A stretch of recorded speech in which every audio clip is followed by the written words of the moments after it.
Sans plus attendre, je vous invite à ouvrir la parole de Dieu et je vous invite à prendre deux lectures. Une première lecture dans le deuxième épître de Paul aux Corinthiens, 2 Corinthiens 5.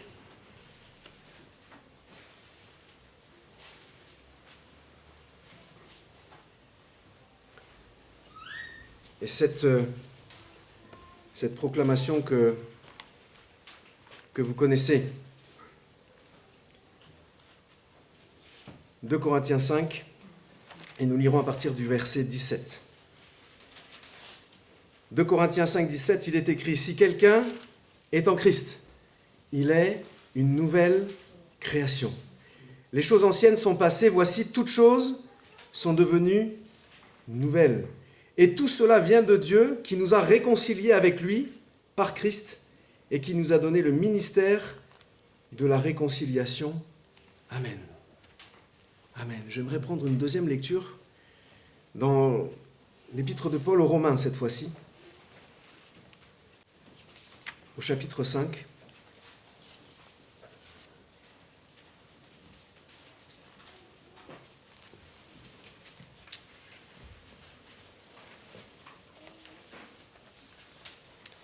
Romains 5, et nous lirons à partir du verset 1er.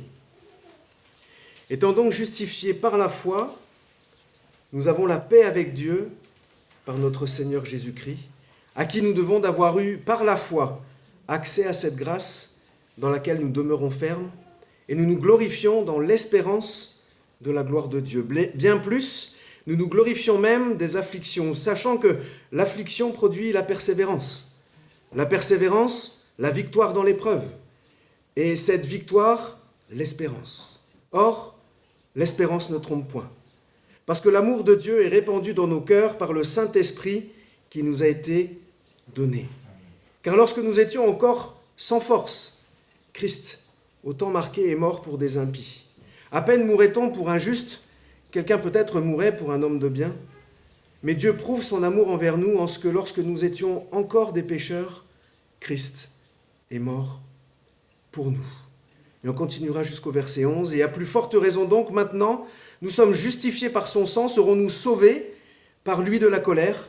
Car si lorsque nous étions ennemis, nous avons été réconciliés avec Dieu par la mort de son Fils, à plus forte raison, étant réconciliés, serons-nous sauvés par sa vie. Et non seulement cela, mais encore, nous nous glorifions en Dieu par notre Seigneur Jésus-Christ, par qui maintenant nous avons obtenu la réconciliation. Amen. » Alors une lecture un petit peu longue peut-être ce matin, dans ces deux lectures, mais ce que je voulais partager avec vous, et je crois que ce n'est qu'un rappel, je l'ai bien entendu ce matin, que ce soit dans la louange, dans les prières, mais le Seigneur, je crois ce matin, veut peut-être nous dire quelque chose, et quand je réfléchissais au titre de ce passage, de cette méditation ce matin, eh bien j'étais « Souviens-toi ». Et pourquoi souviens-toi, vous me direz, mais dans ce que nous avons lu, il n'est pas du tout question de rappel. Il n'est pas du tout question de se rappeler de quelque chose, mais même si ce n'est pas mentionné, ce que Paul fait, que ce soit dans l'épître aux Corinthiens ou dans cette épître aux Romains, eh bien il se souvient. Il se souvient de l'œuvre de Christ à la croix pour lui. Il se souvient de qui il était avant Christ, avant de l'avoir rencontré sur ce chemin de Damas. Et puis il se souvient de qui il est maintenant, cette nouvelle créature. Amen. Nous sommes une nouvelle création, une nouvelle créature en Jésus-Christ. Et ça ne vient pas de nous, nous l'avons lu, ça vient de Dieu. Amen. Nous étions bien incapables de faire quoi que ce soit pour mériter ce salut merveilleux qui nous a été offert en Jésus-Christ. Et ce matin, simplement, rappelons-nous, souvenons-nous de ce que Dieu a fait pour nous. Il y a ce beau cantique, je crois que vous connaissez, qui nous dit « Compte les bienfaits de Dieu. Mets-les tous devant tes yeux et tu verras, en adorant, combien leur nombre en est grand. » Amen. Et le dernier couplet nous dit « Bénis donc, bénis sans cesse ce Père qui chaque jour répand sur toi la richesse de son infini amour. » Amen. Comptons les bienfaits de Dieu. Rappelons-nous. Oui, c'est bien fait à notre égard. Et ce matin, nous avons élevé la voix pour intercéder pour des frères, des sœurs, des amis qui sont dans la difficulté, dans la souffrance, dans la maladie. Mais j'ai entendu également qu'il y a eu des actions de grâce parce que Dieu a répondu. Amen. Dieu a répondu et nous sommes dans la joie parce que nous avons vu Dieu agir encore, se glorifier dans ces circonstances et Dieu agira encore. Amen. Il est le même hier, aujourd'hui, éternellement, il ne change pas. Il est Dieu. Et nous ne changeons pas non plus. Nous sommes limités. Amen. Rappelons-nous de notre nature. Oui, une nouvelle création, mais nous ne sommes pas encore arrivés au ciel. Nous sommes encore sur cette terre, dans nos limitations, dans nos faiblesses, dans nos manquements, mais dans ce temps de la grâce. Nous sommes dans le temps de la grâce. C'est ce que Paul proclame dans ces lectures que nous avons prises. Paul proclame la grâce qui lui a été faite à lui et il la communique. Il enseigne. Vous savez que ces épîtres, ce sont des écrits de circonstances, ce sont des courriers qui sont écrits aux églises. Mais la particularité de l'épître aux Romains, il ne semble pas y avoir une difficulté majeure que Paul voudrait corriger, mais il fait bien l'exposé pendant tout l'épître aux Romains, quelque part, de l'évangile auquel il a cru et de celui qu'il communique. Il enseigne les Romains sur des choses qu'ils savent déjà, puisqu'il leur dit dans les premiers chapitres, mais il veut leur rappeler. Alors vous me direz, s'ils le savent, pourquoi veut-il le rappeler? Quelque chose qu'on sait déjà, avons-nous besoin qu'on nous le rappelle? Je crois que oui. Et c'est ça, cette clé, souviens-toi. Paul s'est souvenu, tout au long de sa vie, de qui il était, non pas par nostalgie, non pas en voulant revenir ou en voulant garder certains privilèges qu'il avait pu avoir avant de rencontrer le Seigneur, mais pour mesurer l'étendue, la grandeur et la puissance de l'amour de Jésus-Christ pour lui. Amen. Lui qui persécutait l'Église, il a été fait ouvrier avec Christ, il a été fait apôtre de Christ, et il a souffert pour lui. Mais ces souffrances, n'étaient pas importantes, parce qu'il avait gagné Christ. Amen. Alors il l'avait gagné, oui, c'est plutôt Christ qui avait gagné Paul. Amen. Parce que Paul n'a rien fait pour ça. C'est Christ qui s'est manifesté. Je crois que comme dans chacune de nos vies, a-t-on fait quelque chose pour mériter ce salut merveilleux qui nous est offert en Jésus-Christ? Non. Et pourtant, il nous a été offert. Souvenons-nous que cette grâce qui coule de la croix, souvenons-nous, comme le dit Paul dans ce passage au chapitre 5 dans l'Épître aux Romains que nous avons lu, les versets 6 nous dit « Lorsque nous étions encore sans force, Christ, au temps marqué, est mort pour des impies. » Nous étions sans force. Ce passage met l'accent sur ce mot « sans force ». Être sans force, c'est être sans force pour faire quoi que ce soit dans la dimension du mot utilisé en grec, quoi que ce soit, on peut rien faire, pour se sortir d'une situation désespérée. On est sans force. On est maîtrisé quelque part. On est incapable. C'est ça cette dimension sans force. C'est pas juste je suis fatigué et puis non. Il y a vraiment cette idée où quelque part le péché maîtrisait Paul, nous maîtrisait lorsque Christ ne s'était pas encore révélé à nous par l'action du Saint-Esprit. Lorsque nous étions encore sans force, affaiblis, dépourvus de force, dans cette situation de désespoir, incapables d'imaginer comment nous pourrions en sortir. Et bien souvent, lorsque nous nous souvenons, il y a souvent beaucoup d'émotions. Lorsque nous nous souvenons comment Christ s'est révélé à nous. C'est parfois dans des moments difficiles. C'est parfois dans des moments d'épreuve. Ça peut être dans des moments de deuil. Ça peut être dans des moments de crise familiale, dans des moments de santé également. Mais il ne faut pas regarder, il ne faut pas se rappeler de cette souffrance. Il faut se rappeler de ce qu'elle a permis. Dans cette souffrance, nous avons pu rencontrer le Seigneur. Amen. Et comme Paul est cet homme, cet apôtre zélé qui dira, mais il n'a pas du tout d'intérêt pour la vie. sa vie n'est pas importante.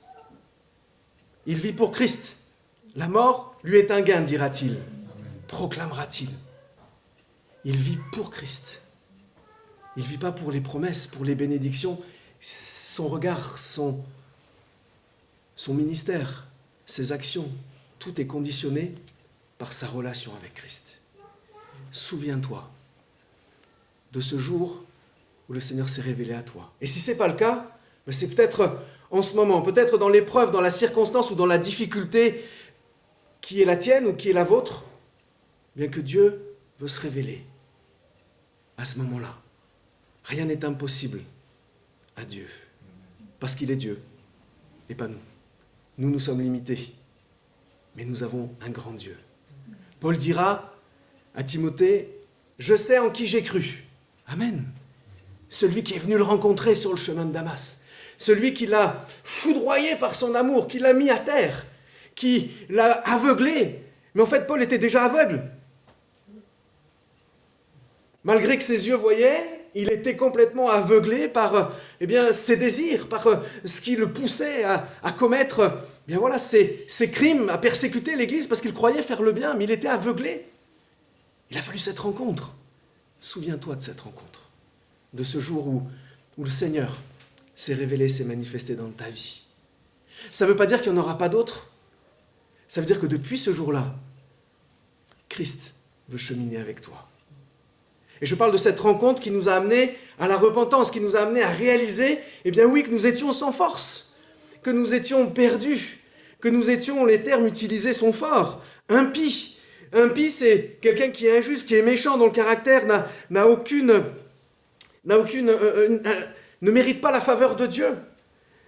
Il y a cette opposition à Dieu dans ces mots qui sont utilisés par l'apôtre Paul. Ennemi, hostile à Dieu. Wow. Alors est-ce qu'il est bon de se rappeler qu'un jour, nous avons été hostiles à Dieu? Oui? Non? Je vous pose la question. J'ai un début de réponse que je veux vous partager. Je pense qu'il nous faut nous le rappeler, oui. Parce que ça nous aide dans nos relations. Ça nous aide quand nous allons parler de la parole de Dieu, nous allons évangéliser, nous allons peut-être donner un traité, nous allons peut-être témoigner à un collègue, à quelqu'un de notre famille, à un parent, à un voisin. Si nous ne nous rappelons pas où nous étions, qui nous étions, le risque, c'est que nous ne puissions pas être animés de cette compassion, de cette miséricorde envers celui qui n'a pas encore rencontré le Seigneur. Amen. Souvenons-nous, dans l'équilibre de nos vies. Alors non pas comme une nostalgie. Paul, avec toutes ses souffrances, tout ce qu'il a vécu, naufragé, il a été battu, laissé pour mort, battu plusieurs fois, 40 moins un coup, afin qu'il ne puisse pas aller. C'était ce châtiment qui était donné pour éviter la mort, mais c'était à la limite de la limite. Il a même été laissé pour mort, lynché en dehors de la ville. Ce même Paul est celui qui, dans l'épître aux Philippiens, dira « Réjouissez-vous ». Ah, réjouissez-vous. Soyez toujours dans la joie de notre salut. La joie de ce jour de cette rencontre où Paul a été percuté par cette rencontre avec Jésus-Christ. Ça ne l'a pas quitté. Ça ne l'a pas quitté. Et comment a-t-il fait pour pas que ça le quitte? Il s'en est rappelé. Et puis il a plongé ses regards dans les Écritures, ces Écritures qu'il connaissait. Il était instruit.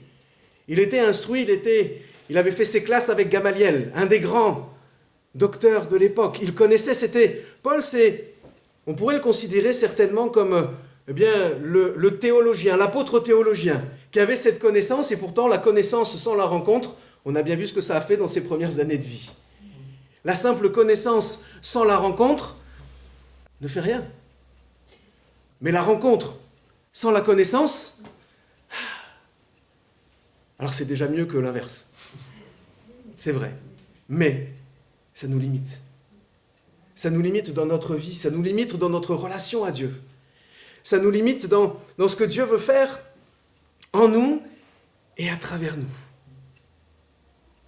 La connaissance de qui est Dieu, qui est ce Jésus-Christ. qui il est. Paul dira oui, je sais en qui j'ai cru. Amen. Et je crois que nous pouvons proclamer, nous savons en qui nous avons cru. Amen. En ce Dieu vivant et vrai, ce Dieu rempli d'amour, qui, malgré qui nous étions, malgré ce que nous faisions, ce que nous pratiquions, malgré nos vies, lorsqu'on considère la sainteté de Dieu maintenant, il a quand même posé un regard sur nous. Malgré la laideur de nos vies, la laideur de nos pensées, même parfois cette hostilité envers lui, Dieu nous a tellement aimés qu'il a envoyé Jésus-Christ mourir à notre place. Il n'a pas voulu nous laisser égarer. Et je crois que c'est de ça qu'il faut nous souvenir. De ce qu'un jour, Dieu a trouvé le chemin de notre cœur. Peut-être avons-nous cherché Dieu, mais je crois que si nous avons cherché Dieu, c'est parce que lui-même avait déjà mis dans notre cœur le désir de le trouver. Amen. Cette citation que j'aime beaucoup de Blaise Pascal qui nous dit qu'il y a dans le cœur de l'homme un vide en forme de Dieu que seul Christ peut combler. Amen. Et en fait, c'est une réalité, on cherche. Et si on ne se souvient pas de ce que Dieu a fait dans notre vie, le risque c'est que, je suis une nouvelle créature maintenant, ciao, je vis ma vie.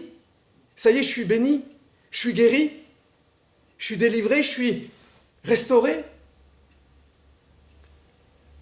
La reconnaissance. Dans ce « souviens-toi », oui, il faut se rappeler de qui nous étions afin de savourer encore plus la grâce de Dieu à notre égard. Si on ne se rappelle pas de quoi nous sommes graciés, comment pouvons-nous vivre pleinement la grâce ? Amen. Le condamné gracié se rappellera toujours de ce qu'il a fait et de ceux dont la grâce l'a sorti. Cette peine, peut-être cette peine de mort, en tout cas ce qui nous était destiné, c'était la mort. Amen. Mais nous sommes en Christ, en Jésus-Christ, ces nouvelles créations. Amen. Alors pour nous en rappeler, pour se souvenir, Paul était versé dans les Écritures, dans ce qu'il avait appris. Il les méditait, il enseignait. Il revenait toujours dans ses proclamations. Et lorsque nous regardons ces épîtres, mais ce n'est pas à des personnes qui ne connaissent pas le Seigneur qu'il écrit. C'est à des églises. Amen. Mais qu'est-ce qu'il fait ? On a l'impression qu'il évangélise des églises. A-t-on besoin d'être évangélisé quand nous sommes croyants ? Alors non, puisqu'on a déjà reçu l'évangile une première fois. Mais oui, puisque nous avons besoin d'être nourris de cette bonne nouvelle. Amen. C'est Christ qui nous nourrit. Les bénédictions, les guérisons, les délivrances ne sont que des conséquences de notre vie en Christ et avec Christ. Amen. Alors oui, embrassons l'évangile. Seigneur, ton sacrifice à la croix, mort pour mes péchés, ressuscité pour ma justification. Amen. C'est la fin de Romains 4, la fin du chapitre, le verset 25. Oui, il a été livré pour nos offenses et il est ressuscité pour notre justification. Nous sommes justifiés. Cette notion de justice, la justice de Dieu, ce Dieu tellement saint, nous ne pouvions être justifiés pas par nos œuvres, pas par quelque chose d'humain, pas par quelque chose que nous pouvions fabriquer, créer, acheter, mais il n'y avait que le sang de Jésus à la croix qui puisse nous justifier, nous rendre justes devant Dieu. Pourquoi ? Parce que lorsque nous nous approchons de Dieu, Dieu ne nous voit pas nous. Il faut le sang de Christ qui nous couvre. Amen. C'est cette réalité. Nous sommes couverts par le sang de l'agneau. Et c'est ça en fait qui nous procure cette justice. Nous ne sommes pas devenus justes parce que le danger, ce serait que nous devenions même des propres justes, des justes sans Christ. Non, souvenons-nous, recouverts du sang de l'agneau, le sacrifice de Jésus à la croix, ce sacrifice qui nous couvre et qui nous donne accès pleinement au trône de la grâce de notre Seigneur. Amen. Et un dernier point peut-être en ce qui concerne, comment se rappeler, nous voyons dans la parole de Dieu toutes ces fêtes qui avaient lieu, toutes ces fêtes, ces fêtes juives. Alors on peut se dire, oui, c'est un peuple joyeux. Amen. C'est un peuple qui aime faire la fête. Amen. Mais c'était quoi l'objet des fêtes? L'objet de toutes ces fêtes. Bien, je crois que la seule explication qu'on peut trouver, en tout cas qui nous est donnée dans la parole de Dieu, c'est des temps pour se souvenir. C'est des temps pour se souvenir et proclamer bien cette nouvelle vie. Amen. Dans ces fêtes que nous connaissons, bien, il y a la Pâque. Alors, Pessa, dans la fête juive, la Pâque juive, c'est quoi? Eh bien, ça fait référence à ce temps où la 10e plaie est arrivée pour libérer le peuple d'Égypte. Il fallait mettre le sang d'un agneau sur des linteaux afin que le peuple soit protégé, le sceau, le passage. Vous connaissez. Mais c'est cette fête. Oui, l'Éternel est passé par-dessus et nous a libérés du peuple égyptien qui nous asservissait, dont nous étions esclaves. Amen. Il y a une réjouissance, mais pas simplement se réjouir pour se réjouir, mais se réjouir pour célébrer Dieu et l'action de Dieu. Amen. Il y a d'autres fêtes. Il y a le Yom Kippour, le jour du grand pardon, le jour des expiations. Il y a la fête des cabanes. La fête des cabanes, ça fait référence encore à la bienveillance et à la fidélité de Dieu pendant ce temps d'errance dans le désert, où le peuple, pendant 7 jours, vivait dans ces cabanes-là, se dire oui, Dieu nous a sortis d'Égypte et il a pris soin de nous pendant ces 40 ans dans le désert. Se souvenir. Toutes ces fêtes ont été établies, pas simplement comme une commémoration, dans un sens cavalier, mais plus dans un sens de se dire, oui, je veux me rappeler. On va se remémorer. Non pas de la difficulté, mais de la grâce qui nous a été faite. Du salut qui nous a été offert dans le sacrifice de Jésus à la croix. Et pour le peuple juif, dans ces fêtes, du secours de Dieu dans ses difficultés. L'objectif est de se rappeler, mais également de se projeter. Amen. Se souvenir, c'est pas rester dans cette nostalgie, dans quelque chose qui pourrait nous faire mal quand on s'en rappelle. Non, on veut se projeter. Il y a eu cette difficulté, il y a eu la bénédiction, et depuis, Dieu prend soin de moi. Amen. Ça ne veut pas dire que j'ai plus de difficultés, ça ne veut pas dire que je suis plus malade, ça ne veut pas dire que j'ai pas de problème, ça veut dire simplement que je suis plus tout seul. Amen. Ça veut dire simplement que je suis cette nouvelle création et j'ai aussi changé de voie. Ce chemin qui m'emmenait à l'éternité sans Dieu, j'ai basculé sur ce chemin qui m'emmène pour l'éternité avec Dieu. Amen. Et c'est ça qui fait notre joie. Ce n'est pas les circonstances qui sont les nôtres. Rappelons-nous, souvenons-nous. Amen. Alléluia. Projetons-nous vers l'avenir, cet avenir avec Dieu, cette espérance glorieuse avec Christ. Amen. Alléluia. Il y a ces exemples dans la parole également qui nous sont donnés du temps de l'Exode où le peuple avait été libéré et pourtant il râlait, il murmurait. C'est dans Exode 15, 16. Seigneur, pourquoi ne nous as-tu pas laissé mourir quand même en Égypte? Parce qu'au moins on avait des pots de viande, il y avait du miel. Là, pendant 40 ans, quand nous considérons les choses, Dieu a pourvu quotidiennement la manne, l'eau, cette eau sortie du rocher qui était Christ. Amen. Mais les chaussures ne se sont pas usées pendant 40 ans. C'est dit aussi ça. Ils étaient un peu plus d'1 million, je crois. Alors il y a eu un dénombrement à 600 et quelques mille, mais ils ne comptaient que les hommes. Vous vous rendez compte? Tu ne prends pas soin de nous pendant 40 ans. Alors, c'était peut-être pas ce qu'ils attendaient. Mais Dieu a pris soin d'eux. A pris soin d'eux pour les amener dans son plan, dans sa direction, à rentrer dans la terre promise. Amen. Dieu prend soin de nous. C'est peut-être pas toujours ce que nous voulons, ce que nous désirons. Mais en Christ, nous sommes confiants en Dieu. Il nous a montré et démontré son amour à la croix pour nous. Croyons-nous qu'il ne prend pas soin de nous, de nos besoins aujourd'hui? Il est notre secours. Il est celui en qui nous pouvons nous appuyer. Il est cette haute retraite. Amen. Seigneur, on veut simplement venir à toi et te dire merci. On le chantait ce matin, merci, d'un cœur reconnaissant. Pas une formule, mais au plus profond de mon cœur. Seigneur, je peux te dire merci avec un cœur reconnaissant si je me souviens de ce que tu as fait. Amen. C'est pas une formule qu'on apprend, c'est pas une formule magique. Hein. Vous savez, des fois on entend, alors je l'ai appris quand j'étais petit, les mots magiques.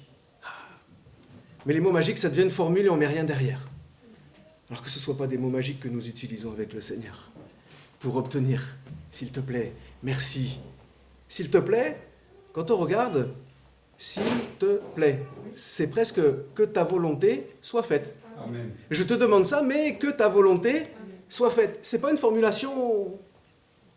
Seigneur, nous voulons embrasser encore ce sacrifice de Jésus à la croix. Et que tu nous aides à vivre en nouveauté de vie, chaque jour, et à nous rappeler de ce que tu as fait pour nous. Nous n'avons pas manqué. Et ce qui importe, c'est cette espérance. Maintenant, nous voulons nous rappeler de qui nous étions, de ce que tu as fait, pour également avoir ce regard de miséricorde, de grâce autour de nous, afin que, comme le dit Jésus dans l'évangile de Jean, qu'il nous aurait porté dans l'évangile de Jean, c'est à l'amour que vous aurez les uns pour les autres, que le monde connaîtra, que vous m'appartenez ou que vous êtes mes disciples, en fonction des traductions, par l'amour. Mais on ne peut pas communiquer un amour qui serait voilé ou troublé par une action de notre part, parce que ce serait un amour humain. C'est cet amour qui vient de la croix, confondu, baigné dans la miséricorde et la grâce de notre Seigneur. Amen. Je vous invite peut-être à courber le front et puis on va prier, si vous voulez bien. Seigneur, merci pour ta fidélité, merci pour ta grâce. Mon Dieu, merci pour ce que tu as fait dans nos vies. Oh Seigneur, c'est les yeux fixés sur la croix, là où tu es venu nous rencontrer, là où tu es venu sceller notre pardon. Seigneur, mon Dieu, nous voulons nous rappeler que nous étions sans force, nous étions hostiles peut-être à ta parole, nous étions tes ennemis, nous dit ce passage, mais ça ne t'a pas empêché, alors que nous ne te connaissions pas et nous te rejetions, de t'être sacrifié pour nous. Toi, tu nous as aimés, indépendamment de qui nous étions, de ce que nous pouvions faire ou pratiquer, tu nous as aimés. Cet amour inconditionnel, Seigneur, que tu nous as révélé. Et je crois peut-être ce matin que tu veux encore, soit révéler ou raviver peut-être dans une vie. Seigneur, je te prie, mon Dieu, que nos cœurs soient réceptifs et ouverts à recevoir encore cet amour qui coule de la croix, à recevoir encore de ta part cette miséricorde, ce pardon, cette grâce. Seigneur, et que rien d'humain, rien de notre propre chair, rien dans nos propres conceptions ne puisse venir interférer avec ce que tu nous offres ce matin encore. Alléluia. Sois béni, mon Dieu. Sois béni pour qui tu es, ce que tu as fait. Nous voulons te dire, considérant toutes ces choses, merci. Merci, Seigneur. Merci pour qui tu es. Merci pour ton sacrifice. Merci, Seigneur, pour ce secours qui ne manque pas dans chacune de nos vies. Peu importe les épreuves et les difficultés, tu es là et tu nous tiens par ta main puissante. Sois glorifié, mon Dieu, au nom de Jésus-Christ. Amen.